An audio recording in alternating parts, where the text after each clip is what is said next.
안녕하세요, 여러분. 하늘 책방에 오신 것을 환영합니다. 오늘도 여러분의 귀를 사로잡을 특별한 이야기가 준비되어 있습니다. 편안한 마음으로 이제부터 시작되는 소설 속 세계로 함께 떠나보세요. 소설이 들려주는 감동적인 이야기와 감정의 흐름을 생동감 있는 목소리로 전해드립니다. 구독과 좋아요, 알림 설정까지 잊지 마세요. 알림을 켜두면 더 많은 이야기를 놓치지 않을 수 있어요. 그럼 지금 바로 이야기를 시작할게요. 시장 골목 맨 끝, 허름한 기와집 하나가 있다. 유리문 위에 장터 할매라 적힌 간판이 희미하게 남아있고 그 옆 유리창은 김으로 뿌옇게 가려져 있다. 이곳은 국밥집이다. 정식 상호도 가게 번호도 없다. 상인들은 그냥 기섭이네라 부른다. 국밥을 끓이는 이는 윤기섭, 73. 시장에서 가장 오래된 사람이자 가장 조용한 사람이다. 기섭은 매일 새벽 5시에 일어난다. 알람도 시계도 없다. 몸이 먼저 반응한다. 주방 불을 켜고 전날 삶아둔 사골 냄비를 확인하고 다시 불을 올린다. 무채를 꺼내고 파를 다지고 김치통을 열어 젓갈 냄새를 맡는다. 묵은지와 고춧가루 사이의 짭짤한 기운이 코끝을 찌르면 그제야 기섭은 하루가 시작됐음을 실감한다. 고요한 시간이다. 라디오는 클래식 FM을 틀어놓고 주방에서는 국물이 끓는 소리와 냄비 뚜껑 흔들리는 소리가 잔잔하게 섞여 흐른다. 식당 앞엔 아직 발자국 하나 찍히지 않은 물기 어린 바닥이 있고 문 앞에 붙은 매주 월요일 휴무 스티커는 세기발에 누렇게 변했다. 기섭은 그 앞에 선 채 국자를 든다. 찬밥을 퍼 담고 사골 국물을 붓고 고명을 얻는다. 매일 반복되는 일상이지만 손놀림은 늘 같다. 국을 담는 손이 미세하게 떨리긴 해도 수저는 정확히 고명을 짚는다. 사람들은 그의 손떨림을 노쇠의 징후쯤으로 여기지만 기섭은 그 떨림이 오래전부터 있었다는 걸 안다. 국밥을 다 내어놓은 기섭은 식당 뒤편 작은 방으로 향한다. 오래된 장롱 옆 바닥에 군화 한 켤레가 놓여 있다. 먼지가 소복이 쌓인 낡은 군화. 그 위에는 뿔테 안경과 곤색 수첩이 함께 놓여 있고 벽에는 빛바랜 흑백 사진이 하나 걸려 있다. 5명의 젊은 남자가 위장복을 입고 앉아 있다. 가운데 앉은 남자가 바로 기섭이다. 강한 턱선과 매서운 눈매, 이마에 흐른 땀방울까지 생생한 그 사진은 그가 그 시절 어디에 있었는지를 말해준다. 북쪽 어디, 이름도 없는 산자락 어딘가. 사진은 누군가 몰래 찍어줬다. 사진 속 다른 4명은 모두 죽었다. 기섭만 살아남았다. 이유는 아직도 모른다. 그저 살아있다는 것에 오래 죄책감을 느껴왔다. 그는 국밥집이 아니라 죄를 갚는 사찰에라도 들어온 마음으로 이 골목의 자리를 잡았다. 누구도 그의 과거를 묻지 않았고 그는 단 한 번도 먼저 말한 적이 없다. 그렇게 그는 골목의 일부가 되어갔다. 아침 해가 고개를 들기 시작하자 골목은 서서히 깨어났다.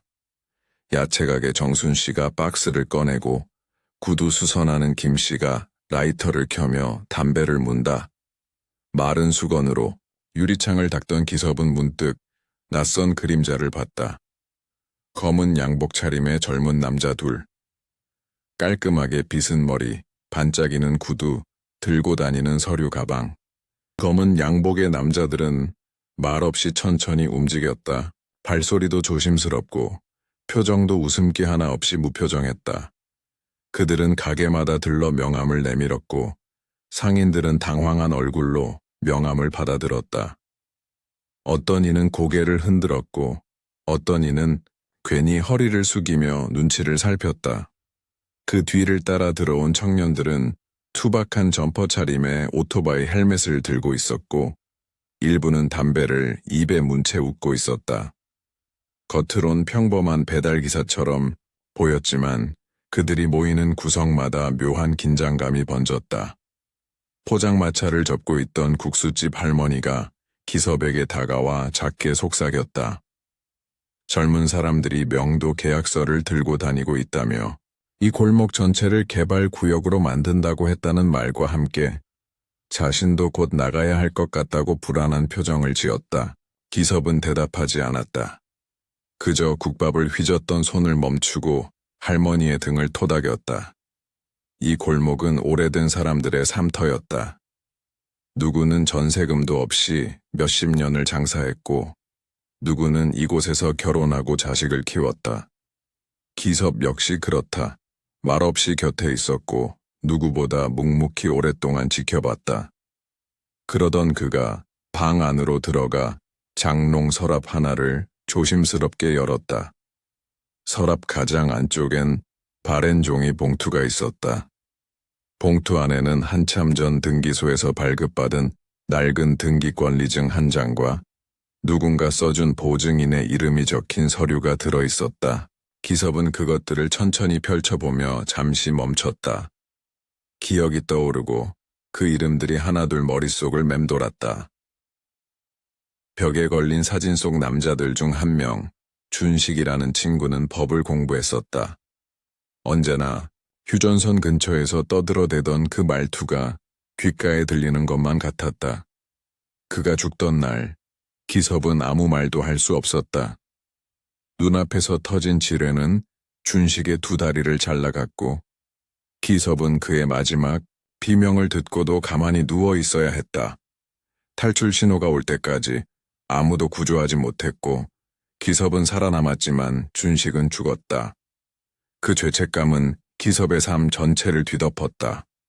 이제 와서 무언가를 바꿀 수 있다고는 생각하지 않았다.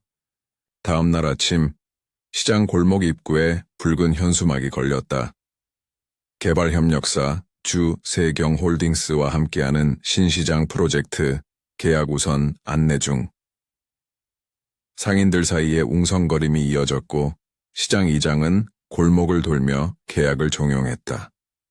평소엔 웃음 많던 이장도 이번엔 얼굴이 굳어 있었다. 그의 옆에는 검은 양복 남자들이 그림자처럼 따라붙었다. 기섭은 식당 앞 평상에 앉아 국밥 뚝배기를 식히고 있었다. 김이 사라진 자리엔 미세한 기름막이 떠 있었고 국자는 한쪽에 기대져 있었다. 기섭은 고개를 들고 골목을 천천히 훑었다. 말없이 가게 셔터를 내리는 이들, 전화 통화를 하며 울먹이는 상인, 그리고 벽에 붙은 전단지를 뜯는 젊은 남자 하나. 골목 전체가 무너져가는 기척을 품고 있었다. 국밥은 식었고 기섭은 천천히 자리에서 일어났다. 그의 걸음은 여전히 느렸지만 발끝은 바닥을 정확히 짚었다. 다시 방으로 들어간 그는 오래된 나무 상자를 꺼냈다. 그 안에는 낡은 단검 하나와 접이식 야전, 나침반, 그리고 글씨가 반쯤 지워진 초록색 신분증이 들어있었다. 기섭은 그것들을 하나씩 꺼내어 조명 아래에 놓았다. 손끝이 조금 떨렸고 숨이 고요하게 들이마셔졌다. 그는 혼잣말처럼 말했다. 또 이 짓을 해야겠나. 며칠 사이 골목의 분위기는 확연히 달라졌다. 야채 가게 앞에는 임시 휴업 팻말이 붙었고 떡집은 조용히 문을 닫았다. 국수집 할머니는 아예 포장마차를 철거했다. 아무 말도 하지 않았지만 눈빛만으로도 불안이 스며 있었다. 젊은 양복 남자들은 아침마다 나타나 골목을 빙빙 돌았다. 그들은 가게 안으로 스스럼 없이 들어가고 명함을 책상 위에 놓고 종이봉투를 건넸다.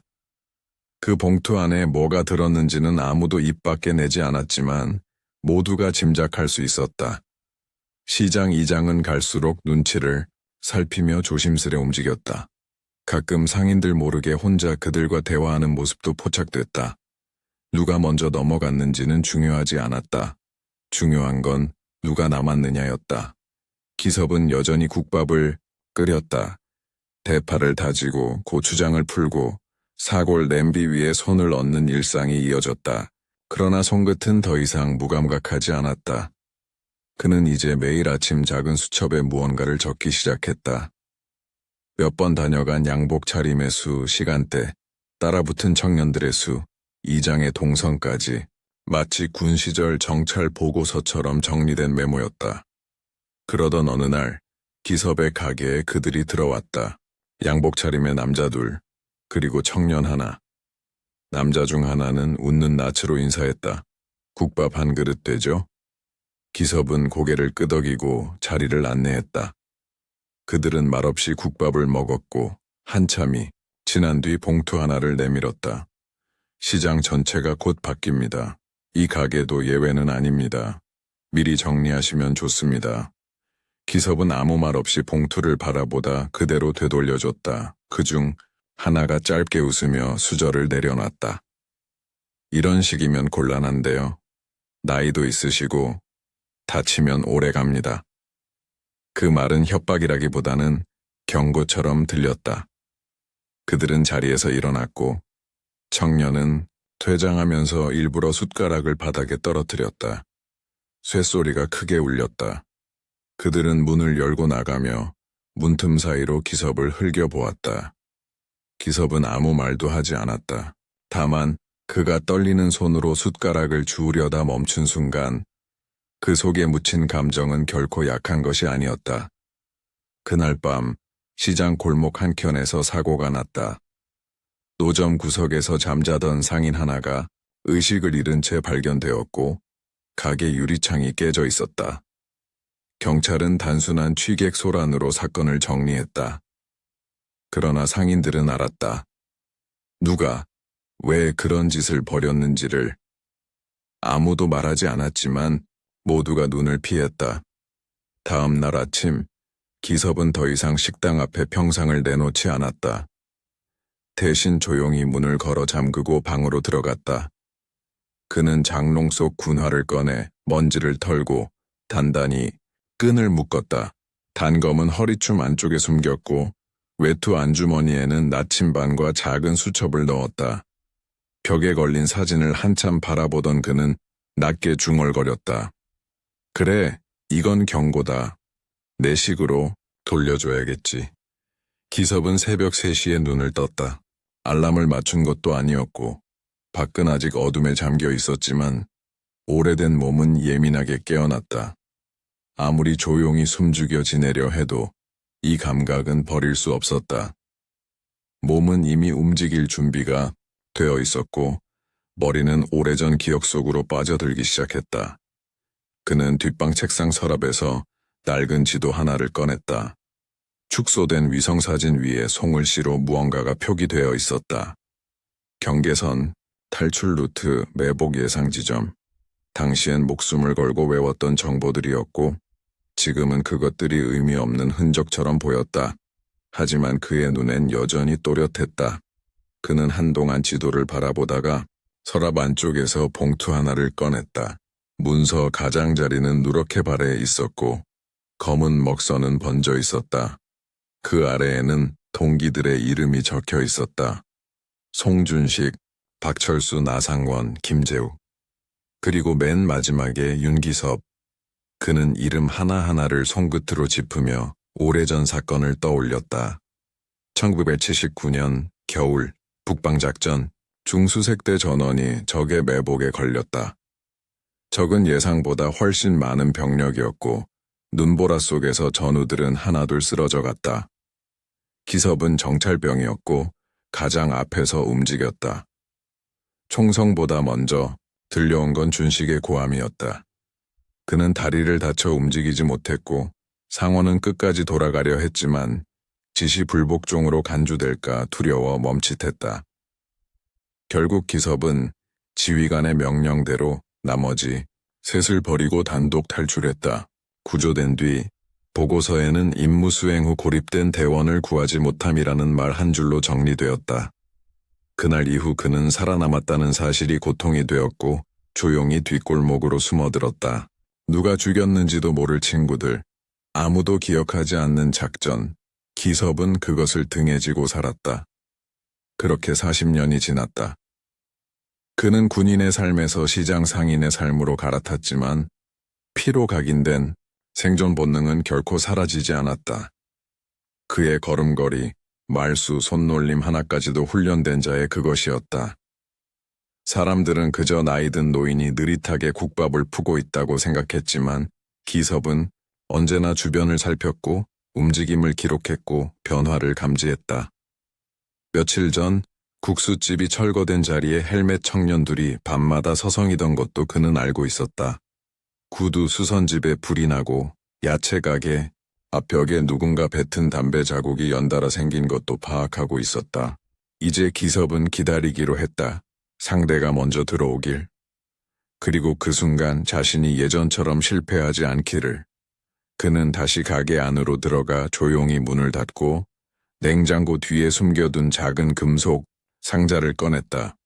상자 안엔 오래전 작전 중 회수했던 특수장비 몇 가지가 남아 있었다. 방수포에 쌓인 작은 단도, 마취주사기, 발신기. 그는 그것들을 조심스럽게 닦으며 마음을 가다듬었다. 과거는 과거로만 남을 수 없다. 누군가 기억하지 않으면 죽은 자들은 2번 죽는다. 기섭은 그것을 알고 있었다. 그래서 그는 행동하기로 했다. 더 이상 누구도 이 골목에서, 이 시장에서 죽게 두지 않겠다고 다짐했다. 비가 내렸다. 오래된 시장 골목은 축축한 먼지 냄새로 가득했고 처마 밑에 고인 빗물은 발걸음을 멈추게 했다. 기섭은 여느 때처럼 가게 문을 열었다. 바깥 날씨와 상관없이 주방에는 김이 피어올랐고 불은 약하게 켜져 있었다. 그는 묵묵히 사고를 젓고 팔을 다듬었다. 물기를 짜낸 무채에 고춧가루를 넣고 작은 접시에 젓갈을 덜어 놓으며 손끝의 떨림을 느꼈다. 그것은 단순한 노쇠함이 아니었다. 긴장이었다. 감각이 살아있다는 증거였다. 첫 손님은 없었다. 둘째 손님도 없었다. 그렇게 오전을 넘긴 뒤 가게 문이 천천히 열렸다. 검은 점퍼에 모자를 눌러 쓴 청년 둘이 들어왔다. 그들은 말없이 자리에 앉았고 기섭은 평소처럼 국밥을 준비했다. 들깨가루를 적당히 뿌리고 팔을 얹고 한쪽엔 깍두기를 담았다. 그리고 말없이 그들 앞에 국밥을 내밀었다. 국물에서 김이 피어오르는 동안 그들 중 하나가 비닐봉투를 꺼냈다. 안에는 인쇄된 계약서가 있었다. 시장, 재개발, 사전 양해 각서입니다. 다른 분들은 거의 다 쓰셨어요. 기섭은 국밥 위에 수저를 바라보았다. 젓가락 사이로 김이 흐릿하게 퍼졌다. 이거 거절하시면 곤란해져요. 진짜 곤란해집니다. 말이 끝나기도 전에 그들 중 하나가 고의적으로 팔꿈치로 국밥 그릇을 밀었다.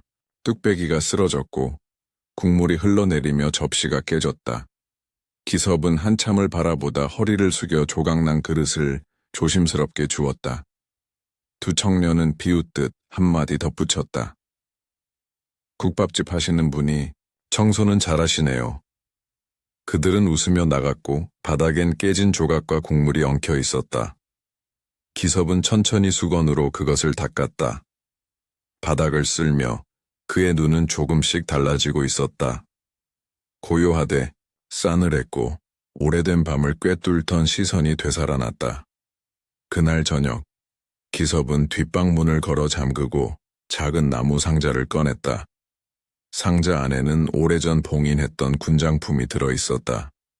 그는 조심스럽게 그 안을 열고 하나씩 꺼내 손질했다.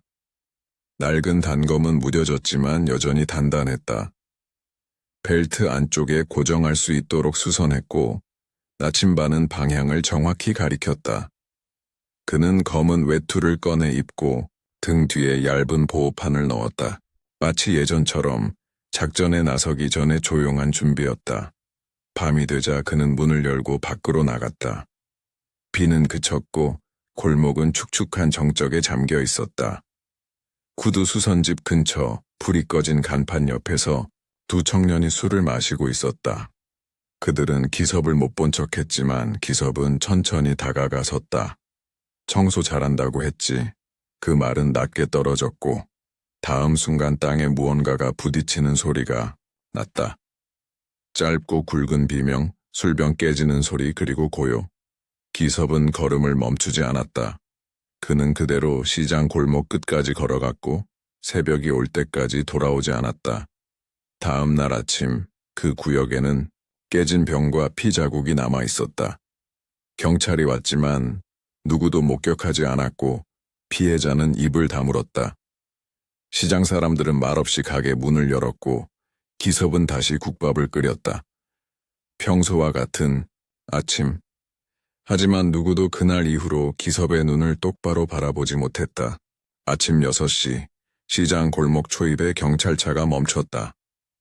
골목 끝 철물점 앞에 피를 흘린 채 쓰러져 있던 청년 하나가 구조되었고 인근 병원으로 실려갔다.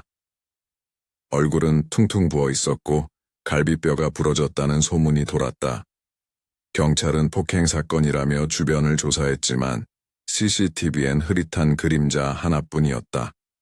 새벽 2시경 골목 구석에서 검은 외투를 입은 누군가가 천천히 움직였다가 사라졌다는 기록이 남았다. 시장 사람들은 입을 다물었다. 그들이 본 건 없었다. 하지만 모두가 누구였는지는 알고 있었다. 기섭은 변함없이 국밥을 끓였다. 전날보다 손놀림이 더 정교했고 불 조절은 완벽했다. 국물 맛은 깊고 파의 위치도 한치 어긋남이 없었다. 주방 한켠 수건 위에는 소독약과 붕대가 올려져 있었다. 손등에 감긴 거즈가 빳빳하게 말라 있었고 그 위로 묘한 긴장감이 감돌았다. 그는 손님을 받지 않았다. 문은 열려 있었지만 아무도 안으로 들어오지 않았다.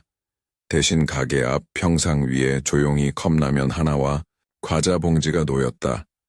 구두 수선 김씨가 두고 간 것으로 보였다. 옆에는 포스트잇에 적힌 글씨가 붙어 있었다.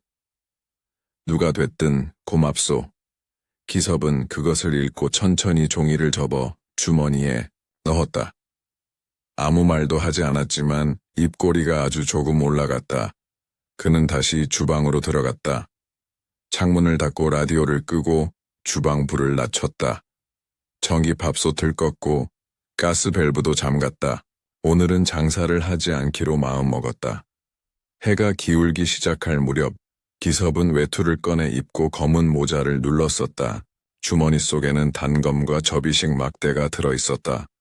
그는 조용히 골목을 빠져나갔다. 아무도 그를 부르지 않았고 누구도 뒤를 따라가지 않았다. 골목 너머 낡은 창고 건물 옆 헬멧 청년 셋이 담배를 피우며 장기판을 두고 있었다. 그들 중 하나가 고개를 들고 기섭을 알아봤다. 야, 저 노인 봐라. 어제 그 국밥집 아저씨 아냐? 말이 끝나기도 전 기섭은 움직였다. 첫 번째, 청년이 눈을 깜빡이기도 전에 그의 손등을 타고 막대가 뻗었고 목덜미를 정통으로 가격했다. 나머지 둘이 일어서려 했지만 이미 늦었다. 기섭은 빠르게 무릎을 꿇은 뒤 한 명의 정강이를 가격하고 반대 손으로는 얼굴을 밀어 넘어뜨렸다. 마지막 남자가 도망치려다 미끄러져 뒹굴었고 그의 발목이 기섭의 단검 끝에 멈춰섰다. 움직이지 마. 목소리는 낮았고 담담했으며 도리어 공포를 조용히 흘렸다. 기섭은 그렇게 셋을 완벽히 제압한 뒤 숨을 고르며 주위를 살폈다. CCTV는 없었다. 그가 사전에 확인했던 사각지대였다. 그는 세 사람의 휴대폰을 부셨고 벽에 낙서처럼 남겨진 협박 문구 위에 붉은 페인트를 덧칠했다. 그러곤 조용히 그 자리를 빠져나왔다. 다음 날 다시 경찰차가 도착했고 쓰러진 청년 셋이 창고 옆에서 발견되었다. 의식은 있었지만 아무도 진술하지 않았다. 시장은 소문으로 가득했다. 누가 깡패들을 때려 눕혔는지 아무도 몰랐지만 모두가 그랬으면 하고 바라는 사람이 하나 있었다. 기섭은 그날도 국밥을 끓였다. 평상엔 국밥 2그릇이 나란히 놓였고 김이 피어올랐다. 그는 말없이 수저를 마쳤다. 아무도 그에게 묻지 않았고 그는 그날도 조용히 국물을 저었다. 싸움은 시작되었고 그는 한 걸음도 물러서지 않기로 결심했다. 기섭의 국밥집은 닫혀 있었다. 평소처럼 문이 열려 있어야 할 시간에 셔터는 반쯤 내려와 있었고 평상은 비에 젖은 채로 방치되어 있었다. 국밥을 먹기 위해 모여들던 상인들도 괜히 발걸음을 멈췄고 그 앞에서 머뭇거리다가 돌아섰다. 구두수선 김씨는 가게 안으로 고개를 들이밀었다가 불 꺼진 주방을 보고 입술을 깨물었다.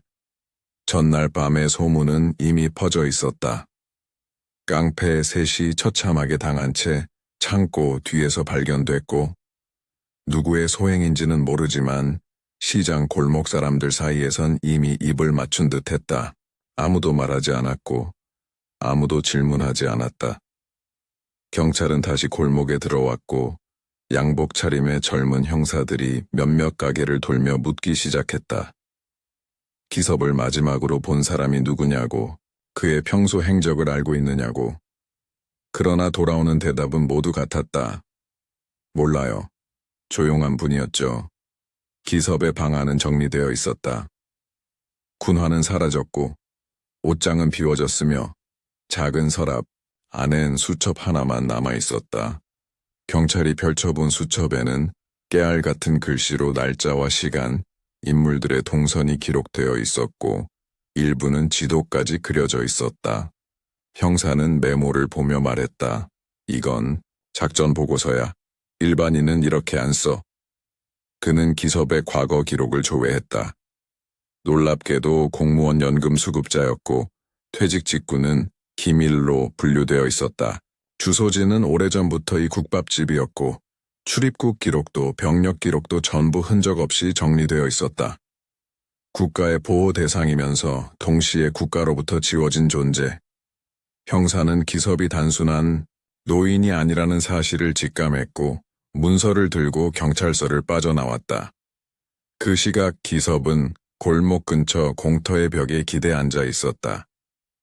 허름한 점퍼와 모자를 눌러 쓴 그는 신문지를 뒤적이며 도시락 하나를 꺼내 들었다. 누구도 그를 알아보지 못했다. 벤치에 앉아 찬 밥을 씹으며 그는 가만히 시장 방향을 바라보았다. 가게 이장과 양복 사내들이 길목을 막고 서 있는 모습이 보였다. 계약을 종용하며 공사 일정을 알리는 목소리가 들렸고 일부 상인은 울먹이며 도장을 찍고 있었다. 기섭은 움직이지 않았다. 아직 때가 아니었다. 밤이 되면 그는 다시 돌아올 것이다. 골목은 그를 기다리고 있었다. 하지만 지금은 그림자처럼 사라지는 것이 먼저였다. 그는 손목에 감긴 수첩 밴드를 조여 묶고 허리춤 안쪽의 단검 위치를 다시 확인했다. 숨소리는 일정했고 시선은 흔들리지 않았다. 노인은 사라졌지만 싸움은 끝나지 않았다. 기섭은 어둠 속으로 천천히 걸음을 옮겼다. 누구도 모르게, 그러나 반드시 다시 돌아오기 위해 밤이 내렸다. 시장 골목은 조용했지만 그 정막은 평소의 고요함과는 달랐다. 철거 예정이라던 국수집 자리엔 불이 들어와 있었고 가게 앞에는 검은 승합차가 3대나 주차되어 있었다. 건물 내부에서는 남자들 몇 명이 오가고 휴대폰 불빛과 웃음소리가 번갈아 새어나왔다. 이장은 그들과 함께였다. 양복 상의는 벗은 채 와이셔츠 소매를 걷어붙이고 맥주 캔을 들고 있었다. 그는 취한 얼굴로 주변을 둘러봤다. 할 일은 다 했잖아. 이제 곧 공사 들어간다더라. 술 기운에 비틀거리던 그가 돌아선 순간 골목 끝에 검은 외투 차림의 그림자가 스쳐 지나갔다. 말없이 조용히 빠르게. 기섭이었다. 그는 승합차를 지나 옆 창고 건물로 스며들었다. 오래전 군사 훈련장에서 익힌 기동 방식. 그림자처럼 움직이고 소리 하나 내지 않는 발놀림. 그는 창고 옆 철문을 열고 내부로 들어섰다. 안에는 건장한 남자 넷이 술을 마시며 포커를 치고 있었다. 그들 뒤편 책상 위엔 시장 계약서 더미와 봉투들이 널브러져 있었다. 기섭은 주머니 속에서 단단히 감싼 봉을 꺼냈다. 곧이어 금속이 부딪히는 소리가 작게 울렸고 첫 번째 남자가 고꾸라졌다. 나머지 셋이 벌떡 일어났고 방 안은 곧 아수라장이 되었다. 그는 움직임을 멈추지 않았다. 몸을 낮춰 허리를 피했고 반사적으로 날아든 의자를 잡아 던지며 벽을 등졌다. 두 번째 남자가 주먹을 날렸지만 기섭은 그의 손목을 꺾어 바닥에 눌러버렸다. 누가 시켰냐? 질문은 짧았고 목소리는 낮았다. 그러나 아무 대답도 없었다. 셋 중 하나가 주방 쪽으로 도망치려다 문턱에 걸려 넘어졌고 그를 향해 기섭은 단검을 겨눴다. 칼끝은 정통으로 목젖 아래를 겨냥했고 누구도 움직이지 못했다. 서류는 어딨지? 탁자 위에 있던 서류 더미를 기섭은 한 손으로 쓸어 담았다. 그 중에는 이미 도장이 찍힌 계약서도 있었고 상인들의 이름이 인쇄된 목록도 섞여 있었다. 그는 그것들을 배낭에 넣고 창문을 통해 밖으로 빠져나왔다. 그 순간 이장이 기섭을 발견했다. 당신 뭐 하는 거요? 이장의 목소리가 울려 퍼졌고 주변에 있던 청년들이 일제히 고개를 돌렸다. 기섭은 머뭇거리지 않았다. 그는 남은 두 발짝을 내디디며 이장의 복부에 정확히 주먹을 날렸다. 숨이 턱 막힌 이장이 바닥에 주저앉았고 청년 하나가 달려들었다. 기섭은 몸을 비틀어 그의 다리를 걸어 넘어뜨렸고 바닥에 쓰러진 그를 밟아 눌렀다. 싸움은 길지 않았다. 남은 이들은 두려움에 뒷걸음질 쳤고 기섭은 벽에 붙어있던 공사 일정표를 찢어 바닥에 내던졌다. 시장 골목은 다시 고요해졌다. 그는 그 안에서 오직 자신의 숨소리만 들었다. 벽에 기대 잠시 숨을 고른 뒤 기섭은 가게 방향으로 몸을 돌렸다. 이제는 기다릴 수 없었다. 싸움은 시작되었고 그는 더 깊은 밤으로 들어가고 있었다. 기섭은 천천히 시장 안으로 돌아왔다. 골목 어귀의 가로등은 깜빡이고 있었고 바닥에는 찢긴 공사 일정표 조각들이 젖은 채 흩어져 있었다. 누군가 급히 달아났는지 쓰러진 간이 의자와 빈 캔 몇 개가 굴러다녔다. 국밥집 앞에 멈춰선 기섭은 문 앞에 쌓인 전단지를 천천히 걷어냈다. 낡은 열쇠를 돌려 문을 열었고 내부는 어둠 속에 그대로 갇혀 있었다. 손에 익은 동작으로 불을 켠 그는 뒷방으로 들어가 군복을 벗어 두었고 피가 묻은 셔츠를 물에 담갔다. 고요 속에서 젖은 옷이 부피를 줄이며 가라앉았고 그 위로 빗물이 또각또각 떨어지는 소리가 들렸다. 다음 날 오전 기섭은 식당 문을 열지 않았다. 대신 경찰서에 한 통의 봉투가 도착했다. 내부에는 시장 재개발 계약서, 사본과 상인 명단, 그리고 폭행 피해자의 이름이 적힌 수첩 한 권이 들어있었다. 수신인은 서울지방청 특수범죄수사팀. 봉투엔 보낸 사람의 이름 대신 국밥집 명함이 한 장 끼워져 있었다. 경찰은 즉시 수사에 착수했고 곧 조폭 출신 개발업체 대표와 시장 이장이 구속되었다. 압수수색을 통해 나온 수십 건의 불법 계약과 리베이트 명세서가 언론을 타기 시작했고 뉴스에서는 연일 은둔 영웅의 제보라며 떠들었다. 그러나 정작 기섭은 자취를 감췄다. 국밥집은 문을 연 채 그대로였지만 그 안에는 누구도 없었다. 음식 냄새도 라디오도 국물의 김도 사라진 자리에는 조용한 공기만 가득했다. 뒷방 한가운데 단 하나의 물건이 놓여 있었다. 오래된 철제 군화. 그 옆에는 낡은 국군 군번줄과 함께 메모가 한 장 남겨져 있었다. 국가는 날 잊었지만 나는 이 사람들을 잊지 않았다. 메모지 아래엔 사인 대신 기섭의 수첩에서 뜯긴 마지막 페이지가 있었다. 북쪽 삼지대, 송준식, 박철수, 나상원, 김재욱, 사망. 임무 미완수 기섭은 더 이상 그 임무를 미완으로 두지 않았다. 오랜 죄책감은 누군가를 지킴으로써 조금씩 사라졌고 그가 버리지 못한 과거는 결국 지금을 바꿨다. 시장 골목은 조용히 회복되고 있었다. 상인들은 하나둘 문을 열었고 구두 수선 김 씨는 다시 의자를 꺼내 앉았다. 야채가게 정순 씨는 국밥집 앞에 작은 화분을 두었고 그 위에는 송을 씨로 쓴 쪽지가 붙어 있었다. 언젠가 다시 오실 거죠. 김치 썰어 놓을게요. 기섭은 그날도 어디선가 국밥을 떠올렸을 것이다. 뜨겁고 짜고 속을 채우는 국밥 한 그릇. 그에게 싸움은 끝났지만 사람들에게 남은 것은 기억이었다. 그리고 그 기억은 누군가가 지키고 있다는 사실로 위로가 되었다. 비가 그쳤다. 하룻밤 사이 시장 골목의 공기가 맑아졌다. 습기 머금은 벽돌 바닥엔 고인 물이 반짝였고 드문드문 닫혀있던 셔터들이 다시 하나씩 열리고 있었다. 야채 가게는 이른 새벽부터 물을 다듬었고 정육점 앞에선 고기 써는 기계 소리가 들려왔다. 골목은 여전히 낡고 좁았지만 그 속에 깃든 사람들의 표정은 달라져 있었다. 국밥집 앞엔 여전히 장터 할매 간판이 걸려 있었고 그 아래 평상은 말끔하게 정리되어 있었다. 문은 열려 있었지만 주방엔 불이 꺼져 있었고 뒷방 커튼은 닫혀 있었다. 사람들은 아무 말 없이 그 앞을 지나갔다. 구두수선 김씨는 그 문 앞에 작은 국화를 놓았다. 아무도 그에게 묻지 않았고 그는 대답도 하지 않았다. 가게 앞 창틀에는 작은 쪽지가 바람에 흔들리고 있었다. 당신은 조용히 싸우고 우리는 조용히 지켰습니다. 며칠 뒤 한 방송국 기자가 시장에 찾아왔다. 의문의 제보자, 전직 북파공작권 설 등 갖가지 루머가 뒤섞인 차의 한 노인을 찾으려 했다. 그는 국밥집을 촬영했고 상인들에게 인터뷰를 요청했지만 누구도 얼굴을 내밀지 않았다. 기자는 빈 식당을 향해 조심스럽게 묻는다. 혹시 이 가게 주인 윤기섭 씨 어디 계신지 아십니까? 그러나 대답은 돌아오지 않았다. 마치 입을 맞춘 듯 사람들은 고개만 저을 뿐이었다.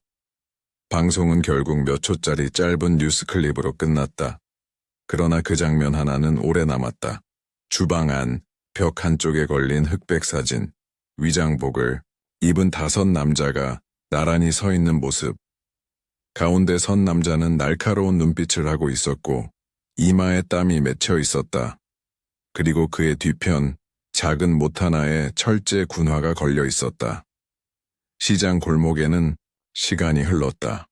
봄이 왔고 여름이 지났으며 사람들은 다시 제자리를 찾았다. 구두수선 김씨는 손녀를 업고 가게에 나왔고 정순 씨는 국밥집 앞에 또 다른 화분을 놓았다. 오늘 김치맛 끝내줘. 혹시라도 오시면 좀 드리게. 그녀는 혼잣말처럼 중얼이고 웃었다. 그리고 다시 일상으로 돌아갔다. 그날 밤 골목 어귀에는 낯선 그림자가 스쳤다. 검은 외투, 낮게 눌러 쓴 모자, 천천히 걷는 뒷모습. 누구도 그를 부르지 않았고 누구도 가까이 가지 않았다. 그저 누군가 작은 목소리로 말했다. 기섭이 형, 국밥 한 그릇 하고 가요. 그러나 그는 멈추지 않았다. 천천히 그림자처럼 조용히 다음 골목으로 사라졌다. 싸움은 끝났다. 그러나 세상 어딘가엔 여전히 어두운 골목이 있고 누군가는 또다시 지켜야 할 자리를 향해 걷고 있다. 이름도 없이, 소리도 없이. 그리고 사람들은 안다. 누군가 어딘가에서 여전히 싸우고 있다는 걸. 시청해 주셔서 감사합니다. 구독과 좋아요는 영상 제작에 큰 힘이 됩니다. 감사합니다.